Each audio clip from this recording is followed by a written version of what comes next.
তো hey everyone, good morning, welcome back to the channel. আশা করছি ভালো আছো সবাই এই গরমে। আর আমরাও এই চলে যাচ্ছে, যা গরমটা পড়েছে। তো আজকে হচ্ছে 14ই মে, বৃহস্পতিবার। সকাল থেকে ব্লগটা আবার শুরু করলাম। আমার ডেলি লাইফস্টাইল যেরকম থাকে, রেগুলারেরই এক কাজকর্ম, একটু চেঞ্জ থাকে। তো এই ঘুম থেকে উঠে পড়েছি, আজকে 5টার সময় উঠেছি। আর এখন এই 6:30 মতো বাজে। আর বাসি কাজ টাজ সব সেরে ঘরদোর সব মোছা হয়ে গেছে। হয়ে গিয়ে আবার এখন কিচেনে চলে এসেছি। আর যা হয়, কিচেনে তো আসতেই হবে সকালবেলা। আর আজকে বৃহস্পতিবার, মেয়ে সকালবেলা পড়া আছে 7:30 দিয়ে। তো আর এই যে দই বসিয়েছিলাম, এটা তো আমাদের পেটেন্ট গরমকালে প্রতিদিনই।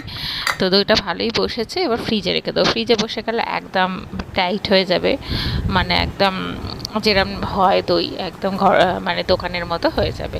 তো যেটা এই ঢাকনাটা উল্টে রাখছি, কারণ এই ফ্রিজের এখানটায় না ঢাকনাটা সমেত না রাখা যায় না, উঁচু হয়ে থাকে, তো ওই জন্য ঢোকে না ওই জায়গাটায়। তো সেই জন্য উল্টিয়ে রাখলাম। আর আজকে হচ্ছে লাঞ্চে না শাক করব। এটা হচ্ছে নোটে শাক, আমাদের ছাদ বাগানের নোটে শাক।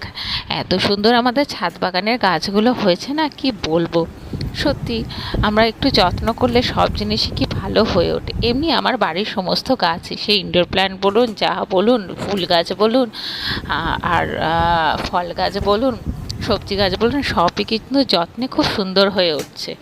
তো আর দেখাচ্ছে আমি শাকটা। তো এখন এই ফ্রিজ থেকে সমস্ত যাবতীয় যা আনাজ থাকে সব বার করে নিলাম, দুধ থেকে বার করে নিলাম। চা বসাবো, লিকা চাটা করে মেয়ে বেরিয়ে যাবে, তারপরে আস্তে আস্তে সমস্ত কাজ করব।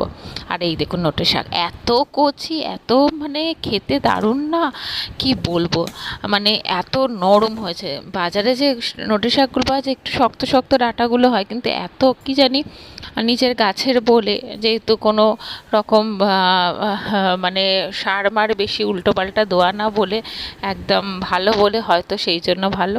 তো যাই হোক, এখন এই যে চাটা বসিয়ে দেবো, লিকা চা করবো। আর আজকে ব্রেকফাস্টে মেয়ে বায়না করেছে ব্রেড আর জিলিপি খাবে, তো সেই জন্য আর ব্রেকফাস্ট কিছু বানানোর নেই। লাঞ্চে যাই, শাক করব, আলু পোস্ত ঝিঙে দিয়ে করব, তেঁতুল দিয়ে টক ডাল করব। আর হচ্ছে আর আগের দিন ঢ্যাঁড়স রাতে মেয়ের জন্য ভেজেছিলাম, তো আমার মা ঘুগনি করেছিল, ওকে দিয়েছে। তো সেই ঘুগনি দিয়ে ও রুটি খেয়েছে। আর পরোটা করেছিল, যেহেতু একাদশী ছিল, আর পরোটা খেয়েছে। আর ওই জন্য ঢ্যাঁড়স ভাজাটাও আছে। আর হচ্ছে মাছের কাঁটা করেছিলাম দিন আগে, তো সেই কাঁটাও আছে। আর পার্শে মাছ করেছিলাম আগের দিন, পার্শে মাছও রয়ে গেছে। তো এই হয়ে যাবে অনেক খাবার দাবার। তো এই হচ্ছে। আর গরমে যতটা হালকা পারছি খাওয়ার চেষ্টা করছি, কিন্তু এই যা আসলে এরকম ধরনের খাবার খেয়ে খেয়ে আমরা সেই একটা তরকারি দিয়ে ভাত আর হয় না খাওয়া। অনেকেই থাকে দেখবেন ডাল ভাত হলো তো হয়ে গেল। তো আর এই যে রাতের বাসনগুলো সমস্ত রাখা ছিল, সেগুলোকে এখন গুছিয়ে তুলে রাখছি। কিছু কিছু খুশির খবর আছে, সেগুলো আস্তে আস্তে ব্লগে সব শেয়ার করব। যখন হবে, মানে যাব বা করব, তখন আপনার সাথে শেয়ার করব।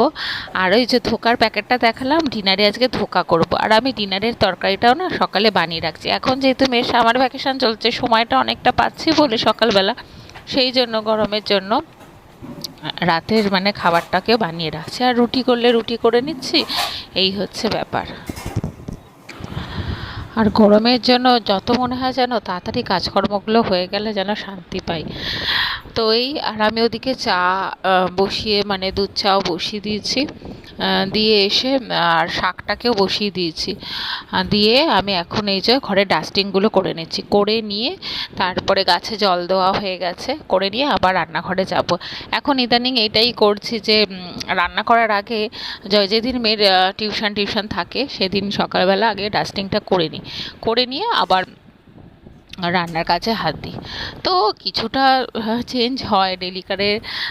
সব রকম তো কাজ এক থাকে না, মনে হয় আগে ডাস্টিং করে নিয়ে রান্না করবো, এরকমভাবেই চলতে থাকে। তো এই হচ্ছে ব্যাপার। তো এই দেখুন শাকটা এত নরম, কত হয়েছিল মনে ছিল না অনেকটা বেশি হয়ে যাবে, তাই এইটুকুনি মানে হয়ে গেছে। ভাজার পর পেঁয়াজ দিয়ে, কালো মানে পাঁচফোড়ন দিয়ে, কাঁচা লঙ্কা দিয়ে ভেজেছি। আর ওই ভাজতে ভাজতে আবার শাকটাকে তুলে আসলাম, দিয়ে তারপরে আমি এখন এই যে আবার ডাস্টিং করছি। আর ওই মা বলছে যে বাজার থেকে এসছে, ওই আম টাম এইসব বলছে যে লিচু উঠেছে, তা এখন তো লিচু উঠেছে মানে সবে এখন একটু টকটকে এইসব নিয়ে আলোচনা হচ্ছে। তো এই হচ্ছে ব্যাপার। আর তো এই আবার চলে এলাম কিচেনে। মোটামুটি আমার ডাস্টিং কমপ্লিট হয়ে গেছে, মোটামুটি বলবো না পুরোই হয়ে গেছে। ওপরের ঘরে আমি যাইনি, ওপরের ঘরে পরে যাব, রান্নাবান্না সব কমপ্লিট করে রান্নাঘর পরিষ্কার করে একদম উপরের ঘরে যাব। তো এখন এই যে তেঁতুল দিয়ে টক ডাল করবো। আর লঙ্কাটা দেখালাম না কীরকম একটা সাদাটে লাল, তো সেটাই আপনার দেখলাম। শুকনো লঙ্কা ফোড়ন দিলাম, সর্ষে আর হচ্ছে হলুদ ফোড়ন দিয়ে এই যে তেঁতুলটাকে ভিজিয়ে রেখেছিলাম, যেটা নর্মাল করা। যে আমার না তেঁতুলের ডাল খেতে খুব ভালোবাসে, ছোটোবেলা থেকে আমি খুব পছন্দ করি। এই গরমকালে এলে মাকে বলতাম যে মা তেঁতুল দিয়ে ডাল করো। আর যেহেতু এখন গরমকালে আম, তো আমটা দিয়েই বেশি হতো, আর তেঁতুল দিয়েও হতো যেহেতু আমি ভালোবাসতাম বলে। তো ভাবলাম আজকে না তেঁতুল দিয়ে ডাল করি, নাহলে ভেবেছিলাম মুগ ডাল করবো আলু পোস্ত দিয়ে। তো আর মুগ ডাল করে নিয়ে গরমের জন্য তেঁতুল দিয়ে টক ডালটা করলাম। তো এই ধোকার এটা আমি একটু দেখে নিলাম, করেছি এর আগে, তাও একবার দেখে নিলাম এইগুলো ডেট টেটগুলো আর কীভাবে মিক্সিংটাকে আরেকবার দেখে নিলাম। তো যাই হোক, এই নুন চিনি দিয়ে একটু মেখে একটু রেস্টে রেখে দেবো কিছুক্ষণ। আবার অনেকে কী করে, এই মেখে এটাকে ভেজে ফ্রাই করে আবার সেটাকে বড়া করে করে। তো আমি না, আমি একেবারেই করে নিই, ডবল করে কেন খাটবো। তো এই মেখে এখন রেখে দিলাম, একটুখানি থিকনেস মতো মাখলাম, বেশি পাতলা না বেশি আবার টাইট না, রেখে দিলাম রেস্ট। আর এদিকে আলু পোস্ত মানে পোস্তটা বসিয়ে দিয়েছি, ঝিঙে আলু পোস্ত করবো, ভেজে নিচ্ছি, দিয়ে তারপর পোস্তটাকে দিয়ে করে নেবো। তা আলু পোস্ত খেতে আমার মেয়ে খুব ভালোবাসে, মানে পোস্তটাও সবসময় ভালোবাসে, মানে যাতেই দিই পোস্তটা খুব ভালোবাসে। তো ঝিঙেগুলো খাবে না, কিন্তু আলুগুলো দিয়ে খেয়ে নেবে। তো এখন এই যে লিকার চা খেয়ে নিয়েছে, হাজব্যান্ড তো সকালবেলায় খেয়ে নিয়েছে মেয়েকে পড়তে যাওয়ার আগে। এই যে ব্রেড আর জিলিপি এনে রাখা আছে, তো এই খাবো এখন। লিকার চাটা খেয়ে নেবো, খেয়ে নিয়ে হাজব্যান্ড ওকে আবার খেতে দেবো। তো খেয়ে নিয়ে একেবারে মেয়েকে আনতে যায়, যেহেতু ও নাইট শিফট চলছে, একটুখানি এসে আবার শুয়ে আবার ও আনতে যাবে, এসে আবার একটুখানি ঘুমাবে। এই চলতে থাকে। নাইট শিফট যারা করে তারাই বোঝে যে কী কষ্টকর। আর যেহেতু একটানা তো ঘুম হয় না, যে মেয়েকে স্কুলে দিয়ে সকালবেলাটা তো আমার একদমই সময় হয় না। তো সেই হিসাবে দেখুন, হাজব্যান্ড ওয়াইফ মিলে সব কিছু কাজ করলে সব কিছুই হয়ে যায়। আর এগুলো একটা করতেই হয় ন্যাচারাল ব্যাপার। ও যতটা পারে আমাকে অনেক কিছুতে হেল্প করে, আমাকে বলে নাও বাড়ির সমস্ত কাজেই মানে হেল্প করে। বলবো একদম আইডিয়াল হাজব্যান্ড, আইডিয়াল ছেলে, সব কিছু আইডিয়াল জামাই, সব কিছু বলতে পারে আমার হাজব্যান্ড। মানে সত্যি ওর প্রশংসা সবসময় পাই সবার কাছ থেকে, ফ্যামিলির কাছ থেকে বলুন, পাড়া প্রতিবেশী সবার কাছ থেকে। ভদ্রতা আর দেখবেন শিক্ষা সব কিছু মানে মানুষকে দেখিয়ে দেয় যে কীরকম কার আচরণ। মানে বলতে নেই, এদের বাড়ি সত্যি ছেলেরা খুব মানে মানে পাড়ার লোকেরা সবসময় প্রশংসা করে। যাই হোক, এই ভদ্রতাটা রাখতে, সবাইকে সম্মান করাটাই সবথেকে বড় কথা। আর এই যে ধোকার তরকারিটা হয়ে গেছে, আমার রান্নাবান্না কমপ্লিট হয়ে গিয়ে আমি উপরে ঘরে এখন চলে গেছি। গিয়ে আমি এখন এই যে বৃহস্পতিবার পুজো মতো মা করে নিয়েছে। আর এই যে রোদে, ছাদে দেখুন রোদ উঠেছে, আচারগুলো সব রোদে দেওয়া হয়েছে, প্রচণ্ড পরিমাণে রোদটা উঠেছে। এই যা বলছিলাম, সব কিছুই একটা দেখবেন শিক্ষার ব্যাপার। শিক্ষাটা, মানুষকে রেসপেক্ট করাটা সবথেকে বড় কথা। আর মানে তাহলে দেখবেন সমস্ত দিক দিয়ে গুরুজনদের কাছেও আশীর্বাদ পাবেন, সব দিক দিয়ে। অভদ্র হওয়াটা যে কতটা মানে দেখি কিছু মানুষকে, সেটা আর কি আর বলবো। যার যেটা নেচার, যার যেটায় তুমি যা কর্ম করে যাবে তার ফল এখানেই পেতে হবে। সবসময় দেখবেন যা করবে তার জন্য ফল আশা করবে না, নিজে নির্দিষ্টভাবে করে যাবে, ফল একদিন না একদিন সবসময় পাবে।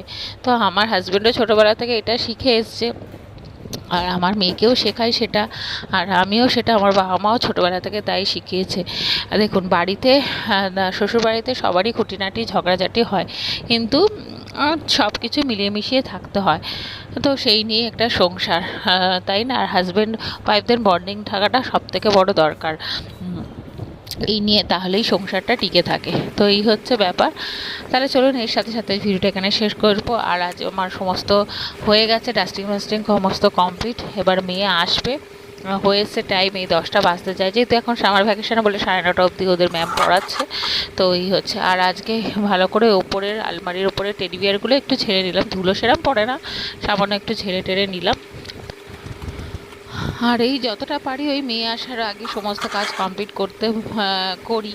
তো এই মানে চেষ্টা করি সব কিছু করে রাখার। একবার স্কুল খোলার পর আবার একটা অন্যরকম রুটিন শুরু হবে। তো এই হচ্ছে ব্যাপার। আর সব ওই বললাম, হাজব্যান্ড ওয়াইফের মধ্যে বন্ডিং থাকলে দেখবেন সমস্ত কিছু সংসারটা খুব ভালোভাবে থাকে। তো এছাড়া মেয়ের দেখুন এত বই, গল্পের বই সমস্ত পড়া হয়ে গেছে, আরও কিছু আছে।